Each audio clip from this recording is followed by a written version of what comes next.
I wanted to do this test with A&A's protein powder.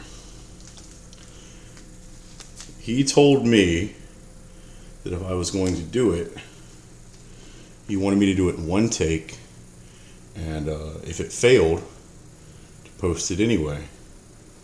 I thought that was a pretty strong statement. So this is, I know the camera's at a weird angle, but this is exactly 8 ounces of water, and we're not going to shake it.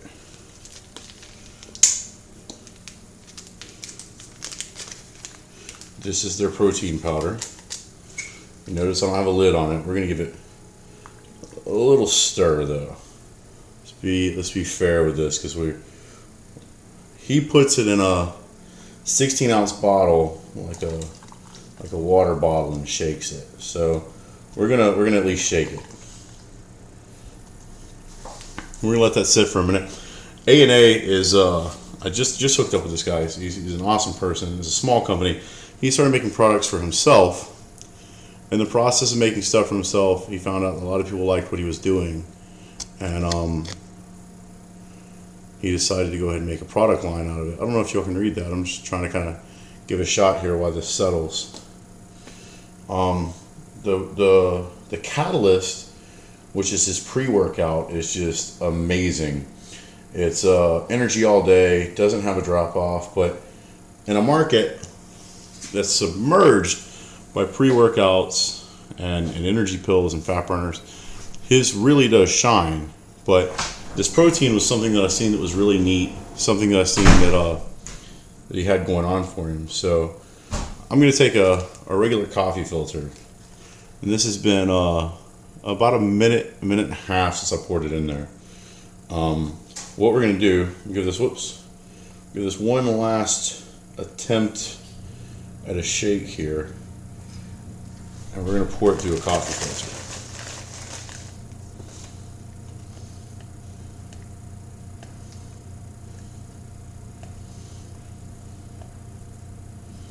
And we all know that when we do our protein, it's lumpy and clumpy and miserable and everything else that comes out of it. And that's why they make these expensive shakers, to convince us that if we shake it more, we have metal balls and beads and everything else involved, that somehow their protein will become more effective. But at the end of the day, if the protein itself was of a higher quality, was more micronized, then we wouldn't have to worry about all this.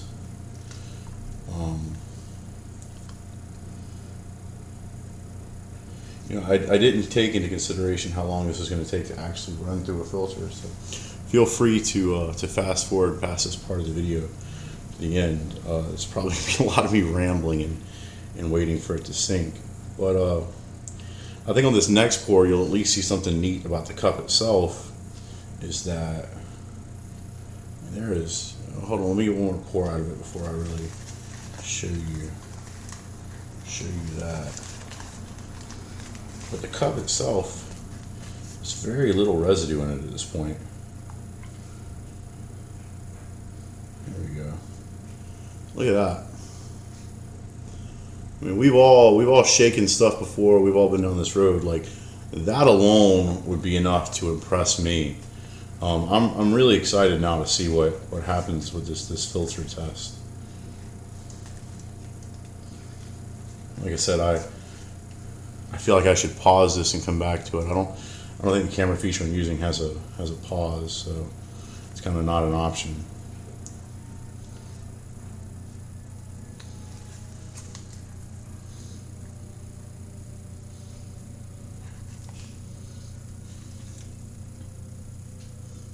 And it's definitely running through there. Had I heated this up, but I feel like that would have diluted the test a little had I ran any heat to it. So I'll have to wait a second here.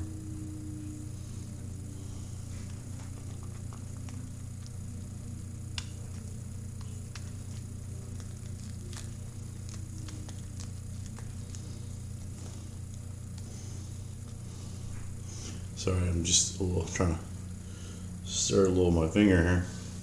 So anything to just make it work faster, not so much agitate it.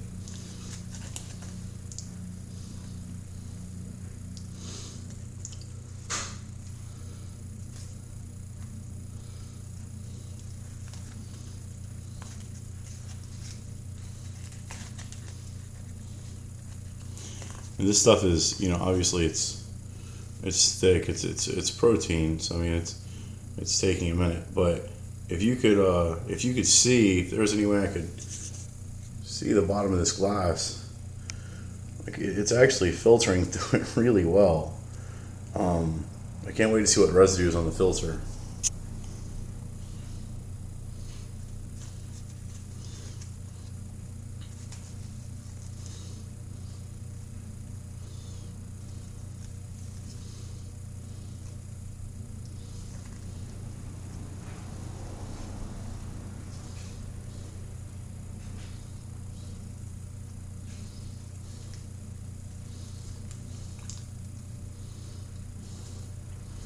There we go.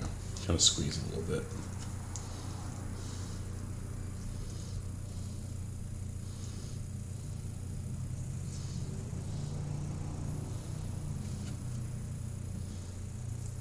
Just trying to grab it by all four sides and squeeze it like a little coin purse. Put a little pressure on it.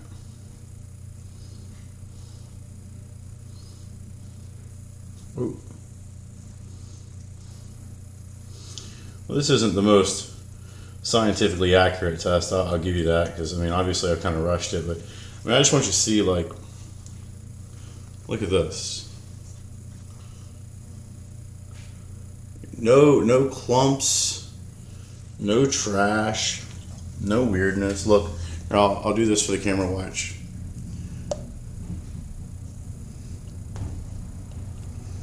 I mean, look at the pour. Absolutely nothing. Like, this stuff is just insane. He has a really awesome product here.